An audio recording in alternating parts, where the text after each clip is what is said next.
കേരളത്തിൽ സാമൂഹിക നവോത്ഥാനത്തിൻ്റെ വഴിയെ സഞ്ചരിച്ച ക്രിസ്തീയ പുരോഹിതന്മാരിൽ പ്രഥമ സ്ഥാനീയനാണ് ചാവറ കുര്യാക്കോസ് ഏലിയാസ് അച്ഛൻ.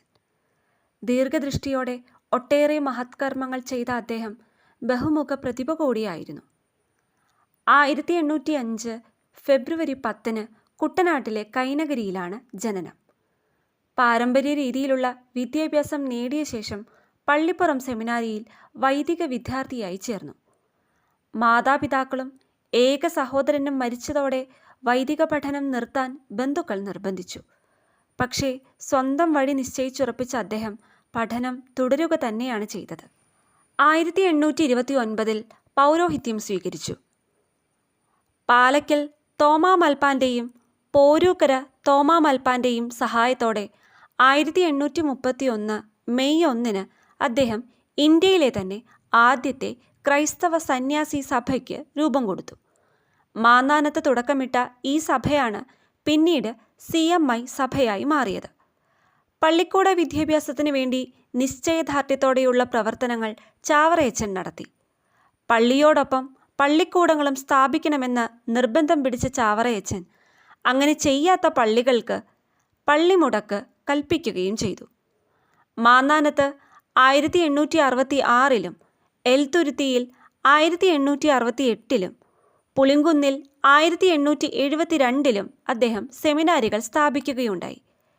കേരളത്തിലുണ്ടായിരുന്ന ക്രിസ്ത്യൻ സഭയെ പാശ്ചാത്യ മാതൃകയിലേക്ക് മാറ്റിയ ഘട്ടത്തിൽ ഭാരതീയ ക്രൈസ്തവ പാരമ്പര്യം തുടരണമെന്ന ആഗ്രഹത്താലാണ് ഈ സെമിനാരികൾ സ്ഥാപിച്ചത്. മാന്നാനത്ത് 1844 അദ്ദേഹം പ്രസ് ആരംഭിച്ചു. വിദേശ സഹായം ഇല്ലാതെയായിരുന്നു ഈ സംരംഭം. കേരളത്തിൽ കത്തോലിക്ക സഭയുടെ ആദ്യത്തെ പ്രസ്സായ ഇവിടെ നിന്നാണ് 1887 ദീപിക പത്രം അച്ചടിച്ചത്. കൂനമ്മാവിൽ മറ്റൊരു പ്രസ്സും അച്ഛൻ സ്ഥാപിക്കുകയുണ്ടായി. അച്ഛൻ്റെ നവോത്ഥാന പരിശ്രമങ്ങളുടെ തുടക്കം 1846 മാന്നാനത്ത് സംസ്കൃത വിദ്യാലയം സ്ഥാപിച്ചുകൊണ്ടാണ്. ദളിതർക്കും പിന്നാക്കക്കാർക്കുമെല്ലാം അവിടെ പ്രവേശനം നൽകി. സവർണരെന്ന് സ്വയം കരുതിയിരുന്ന പ്രമാണികളായ ക്രിസ്ത്യാനികൾക്ക് ഇത് ഇഷ്ടപ്പെട്ടില്ലെങ്കിലും അച്ഛൻ പിൻവാങ്ങിയില്ല. അധകൃതർക്ക് വേണ്ടി മാന്നാനത്തും ആർപ്പൂക്കരയിലും പ്രാഥമിക വിദ്യാഭ്യാസ സൗകര്യങ്ങൾ ഒരുക്കുകയും ചെയ്തു അദ്ദേഹം.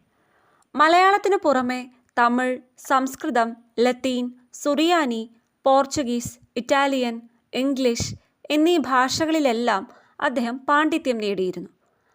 അദ്ദേഹത്തിൻ്റെ മഹാകാവ്യമായ ആത്മാനുതാപം, അനസ്താസിയയുടെ രക്തസാക്ഷ്യം, ധ്യാനസല്ലാപങ്ങൾ, നല്ല അപ്പൻ്റെ ചാവരുൾ, മരണവീട്ടിൽ പാടുന്നതിനുള്ള പാന, നാളാഗമങ്ങൾ എന്നിവ ചാവറയച്ചൻ്റെ പ്രധാന കൃതികളാണ്. 1871 ജനുവരി 3 അദ്ദേഹം അന്തരിച്ചത്. 1986 അദ്ദേഹത്തെ വാഴ്ത്തപ്പെട്ടവനായി പ്രഖ്യാപിക്കുകയുണ്ടായി.